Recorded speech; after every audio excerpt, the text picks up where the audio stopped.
Simone is clearly on the pro-trans team, but too afraid to enter the arena, which isn't a surprise, obviously. This woman is not a very reliable teammate, as we've seen. Olympic gymnast Simone Biles is a very gifted athlete, and she's also a bad person.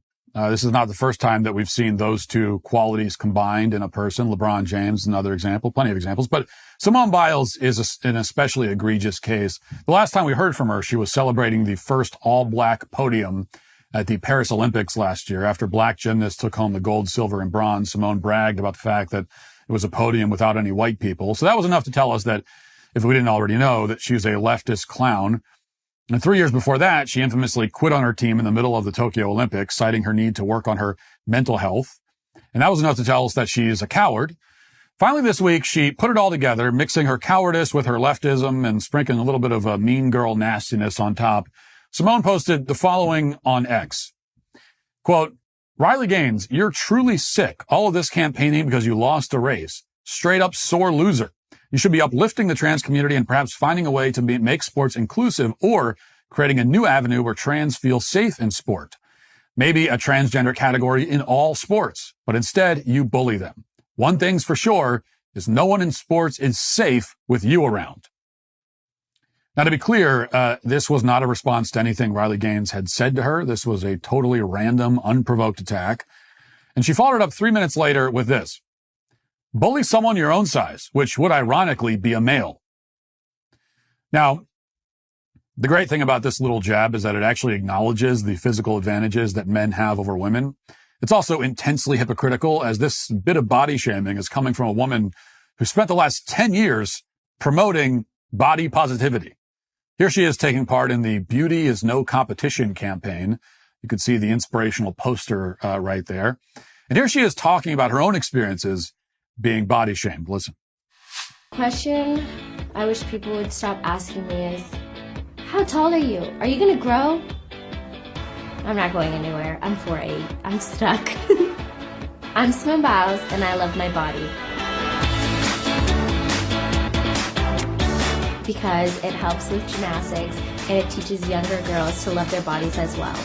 I think I've learned to love my muscles a lot more than when I was younger. I got made fun of for my arms a lot. Some people would say like mean things. They used to call me like a soldier. At the time, it didn't make me feel the best, so I wore sweaters or jackets all year long. Now I show off my arms all the time.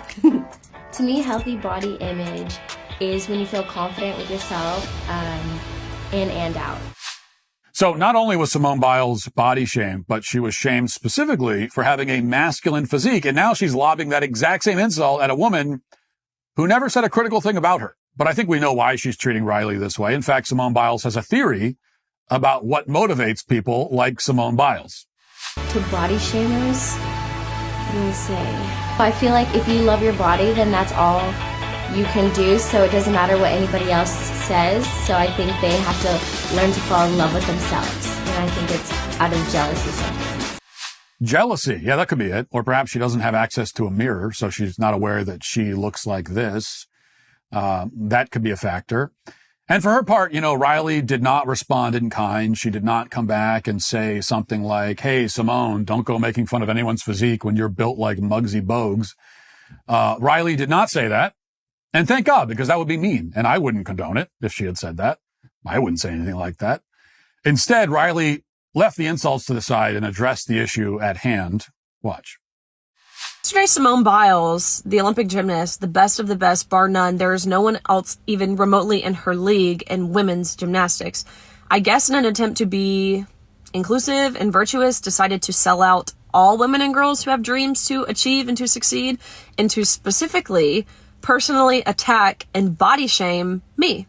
She tweeted this out of the blue, like this came out of nowhere, and she said, "Riley, me, you're truly sick, all of this campaigning because you lost a race." First of all, if she's insinuating I lost to a man, I've lost several races in my career, that's part of being an athlete.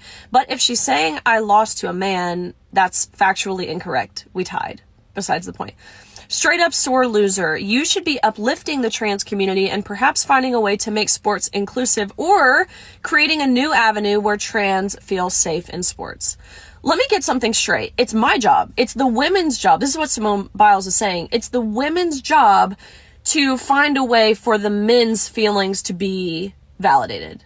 for their identity to be affirmed. That's not my job, actually, at all.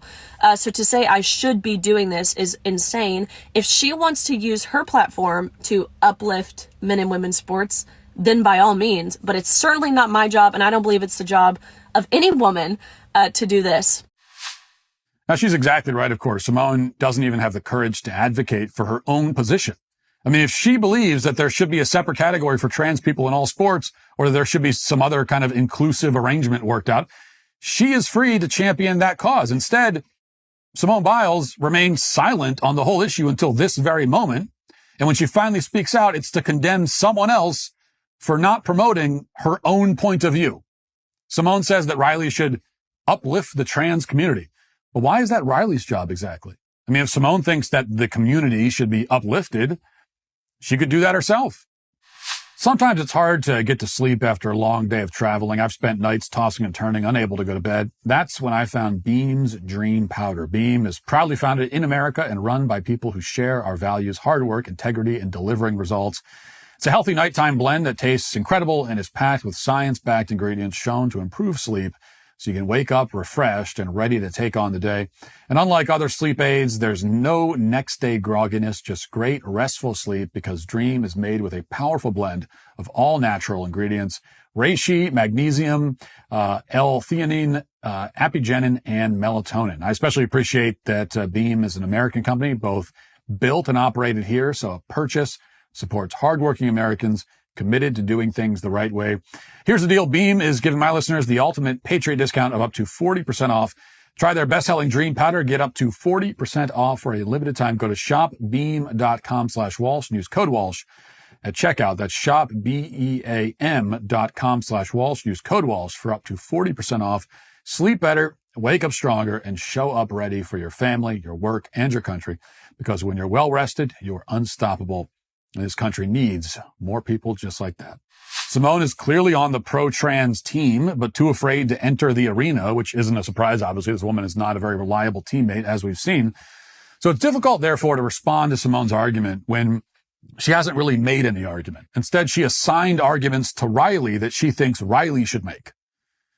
But if we were to overlook that complication and offer a rebuttal anyway, we might note a few problems with Simone's position, or what appears to be, what we assume is her position. First of all, a separate trans category in every sport, as Simone suggests, could only work if there were enough trans athletes in every sport to fill out their own league. But the pro-trans side will be the first to insist that there aren't that many trans athletes. In fact, they claim that there are hardly any at all. They're lying. I mean, there are a significant number of trans-identified athletes in certain sports, but definitely not enough to make a trans league for every sport. And there's even less interest in watching or supporting a league like that. Now, sure, maybe a certain amount of morbid curiosity would attract respectable ratings for opening day of the TLB, Trans League Baseball, or maybe we could just call it T-ball, which would work in more ways than one. But in any case, there wouldn't be that many repeat customers after everyone gets their fill of the train wreck on day one. Yet all of that is irrelevant. You know, we don't need to create a separate category for trans-identified people, and we shouldn't. That would be an attempt to solve a problem that does not exist. There is no problem with the system of sex segregation in sports. It works perfectly fine. It worked for many decades without anybody complaining about it. It serves a clear purpose by separating groups of people who are biologically distinct. Simone is suggesting a separate category for people who are not biologically distinct from males, because they are males, but who feel like they're biologically distinct. That makes as much sense as having a Pee-wee soccer league for 5 and 6-year-olds, and then a separate league for people who feel like they're 5 or 6. You cannot build a sports league around self-perception, and there's no reason to try. We don't need to devise some novel system to include trans-identified athletes. They're already included. They're free to compete in their biological category, same as anybody else. The problem is that, despite Simone's insistence, they don't actually want inclusion. They want privilege, and they can't have it. Tough luck.